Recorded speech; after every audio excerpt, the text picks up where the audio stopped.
नमस्कार दोस्तों, मैं आदित्य रंजन। आज आपके सामने में मैं दुनिया लेके आई हूँ। ठीक, ये दुनिया तभी खूबसूरत हो सकती है जब हम अपने प्रकृति को, हम अपने नेचर को, हम अपने इकोसिस्टम को बेहतर कर सकें।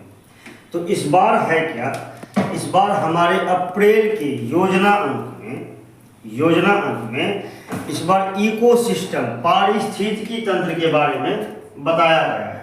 पारिस्थितिकी तंत्र, हमारा पारिस्थितिकी तंत्र, इकोसिस्टम। ठीक, तो बच्चे लोगों का कहना था कि योजना पढ़ने में दिक्कत होती है, योजना के डाटा और कॉन्सेप्ट को समझने में दिक्कत होती है। अगर इस तरह का वीडियो मिल जाए तो सर ज़्यादा बेहतर होगा। तो मैं इस बार कोशिश कर रहा हूँ कि आप लोगों को हर मंथ का योजना और कुरुक्षेत्र का वीडियोज आपको मेरे YouTube चैनल पर मिलता है। तो इस बार का योजना का अप्रैल महीना का जो टॉपिक आया है वो है इकोसिस्टम। हम लोगों का आवर इकोसिस्टम, यानी भारत के इकोसिस्टम के बारे में पूरा कंसाइज एक इन्फॉर्मेशन इसमें दिया जाएगा। और अभी चुनाव भी है, और आप चुनाव में दो बड़े राष्ट्रीय दल का मैनिफेस्टो निकाल के देखिएगा। उसमें भाजपा और कांग्रेस दोनों बड़े राष्ट्रीय पार्टी में अपने चुनावी घोषणा पत्र में सबसे लास्ट नंबर में पर्यावरण के से संबंधित मुद्दों को उठाया है। तो आप समझ सकते हैं कि हमारे देश में पारिस्थितिकी तंत्र, एनवायरनमेंट, पर्यावरण को लेकर लोगों में जागरूकता की कमी है। इसीलिए इस बार का अंक जो है योजना वो लेके आया है पारिस्थितिकी तंत्र के बारे में। इस अंक में, इस अप्रैल महीना में कुल मिला के 8 चैप्टर दिए गए हैं। और 8 चैप्टर पर वीडियोज बनाने के लिए हमें छोटे छोटे 2 वीडियोज बनाने होंगे।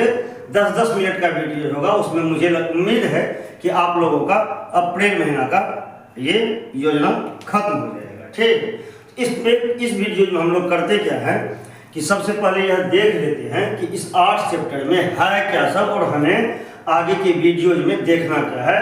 तो सबसे पहला चैप्टर में इस बार आपको योजना, अप्रैल मंथ की योजना में पहला चैप्टर में आपको देखने को मिलेगा भूवैज्ञानिक पारिस्थितिकी तंत्र। यानी हमारे भारत के अंदर में हिमालय से लेकर हिंद महासागर तक, अरब सागर से लेके बंगाल की खाड़ी तक जितने भी हमारे पारिस्थितिकी तंत्र है उस पर टोटल का टोटल इंफॉर्मेशन पहला चैप्टर में मिल जाएगा।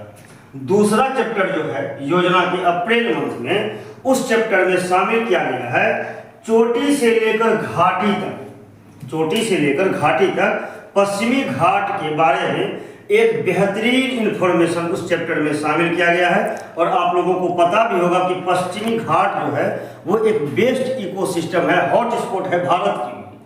ठीक, तो उसमें शामिल किया गया है चोटी, चैप्टर का नाम है चोटी से घाटी तक। तो आपको जब वीडियोज अवेलेबल होंगे उसमें चैप्टर बाय चैप्टर आपको सारा डाटा और कॉन्सेप्ट मिलता जाएगा।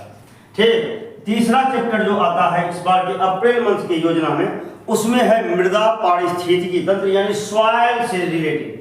भारत में कितने प्रकार की मिट्टी पाई जाती है, मिट्टी की गुणवत्ता कैसी है, किस किस मिट्टी के लिए कौन कौन सी फसल उपयोगी है, कौन सा मिट्टी किस फसल के लिए उपजाऊ है, इससे संबंध में आपको टोटल वीडियोज, टोटल इन्फॉर्मेशन आपको यहाँ मिल जाएगा। उसके बाद चौथा चैप्टर जब हम बात करते हैं तो चौथा चैप्टर में आपका आ जाता है पारंपरिक उपवन, यानी ट्रेडिशनल जो गार्डन्स होते हैं, जिसको आप लोग कहते हैं हॉर्टिकल्चर। तो भारत में ट्रेडिशनल हॉर्टिकल्चर किस प्रकार से रिसोर्सेज को गेन करता है, किस प्रकार से इंडियन जीडीपी में वो कंट्रीब्यूट करता है, तो उन सब चीज़ों के बारे में भी आपको एक बेस्ट इंफॉर्मेशन आपको मिल जाएगा।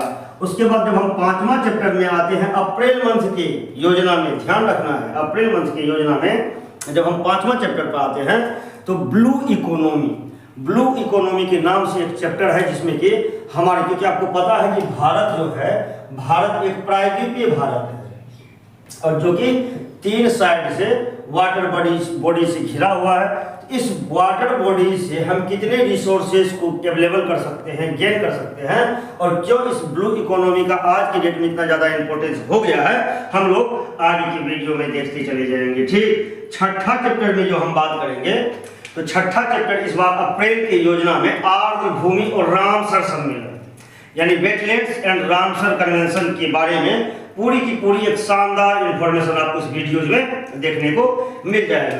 उसके बाद जो हम 7वां चैप्टर की बात करते हैं, अप्रैल मंथ के योजना में 7वां चैप्टर में हम लोग आ जाते हैं मरुस्थलीय पारिस्थितिकी तंत्र यानी डिजर्ट इकोसिस्टम। उसमें हम लोग देखेंगे भारत में सबसे बड़ा मरुस्थल थार मरुस्थल है। उस थार मरुस्थल से हम लोगों को कौन कौन से संसाधन, क्या क्या वहाँ पर डेवलपमेंट करना है ताकि आगे आने वाली पीढ़ियों के लिए हमें इन सब चीज़ों को जानना जरूरी है, बताना जरूरी है। और सबसे लास्ट चैप्टर जो है 8वां चैप्टर में सुंदरबन बायोस्फीयर के बारे में एक अच्छा सा शॉर्ट नोट्स आपको अवेलेबल हो जाएगा।